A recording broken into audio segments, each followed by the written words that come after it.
Hello everybody, I'd like to welcome you to the channel. If you've been here before, welcome back. If not, please click like and subscribe. So I've gathered the tools recommended for the job. I've got a rubber mallet sitting on the other side just in case I need it. I've got an impact driver with a Phillips head screwdriver bit, level, square, tape measure. And again, I've sorted all my pieces out so when I go to grab them I can find them pretty easily. So one more thing to note, there are markings on the ends of these boards. Like that's a D6. This looks like a P1, P2. So all your boards are marked also. So when you go to put them together, when you're following the directions, at least they're labeled properly so you can actually tell what pieces you're trying to put together. So step one of the assembly is D4 and D9s. You're going to repeat this 2 times. And then the next step, I'm just going to do these all sort of at the same time. D1s and D8s. So that's the longer and shorter sweeps. So basically you've got the short and long sweeps, and then again these are all labeled on the ends of them. So I've got them D1, D2, D4, D5, D8, D9, all separated to make it easier for me. It's not super hot here today. It's nice and sunny. It's probably 75, maybe 80 degrees.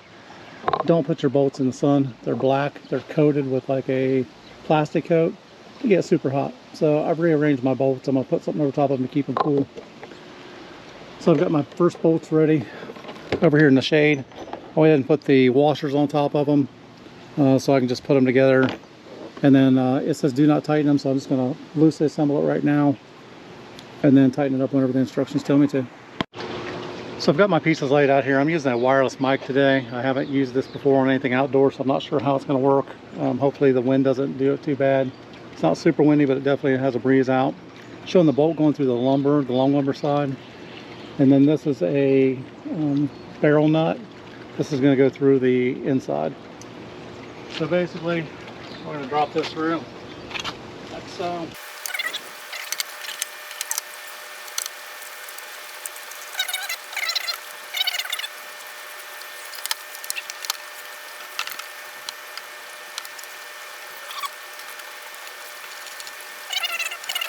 Just going to snug them up for now. So part 1 done. Do this one, move on to the next step. So you can see out in the yard, that's my first 2 pieces.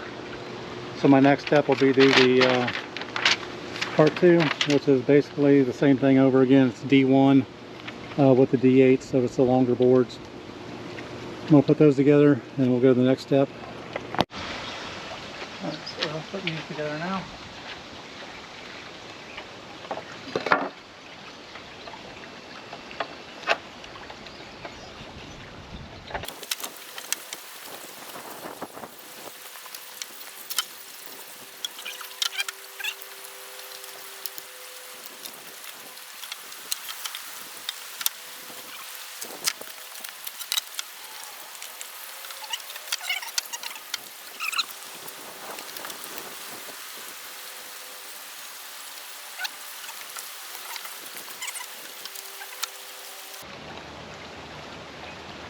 You need the impact on that.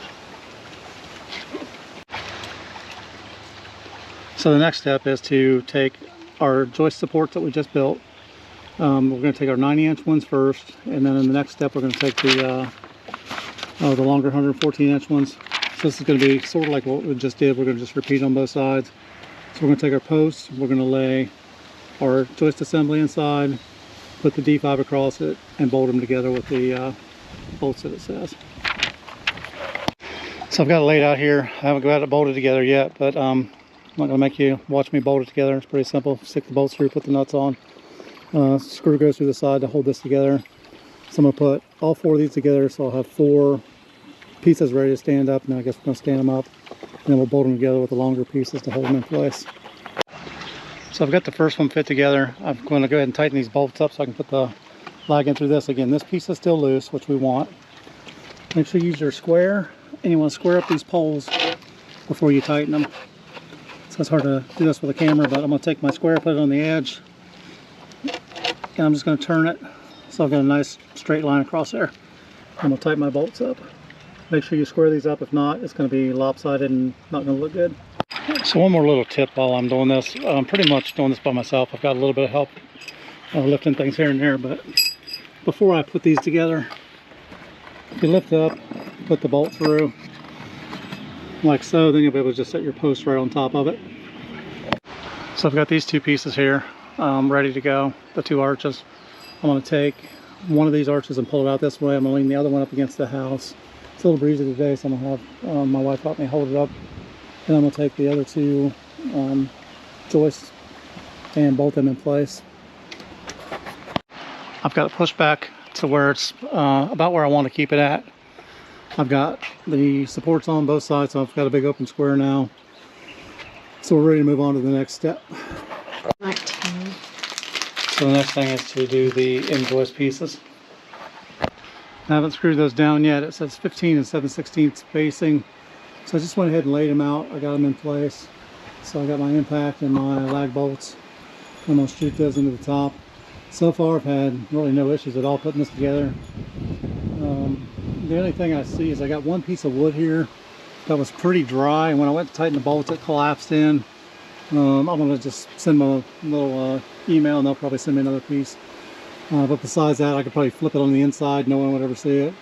But it's a really brittle piece of wood compared to the rest of them, so I'll just have them send me another one.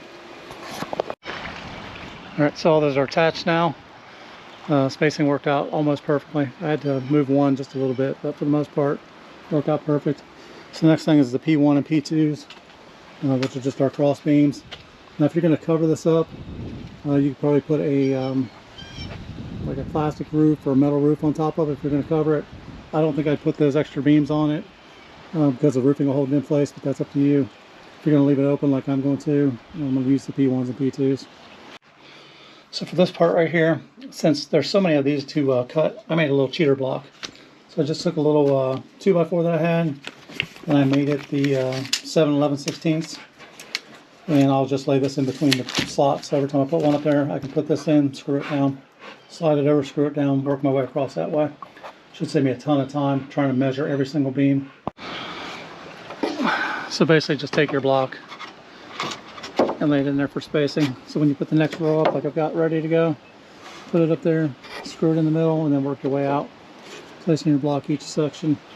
And that keeps you from having to measure every single time you're putting these across.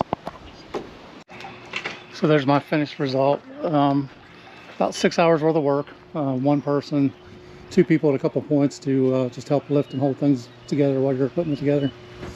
But overall, pretty happy with the construction, or with the kit. Again, there's that one piece there that I'm going to see if they'll send me a replacement piece for.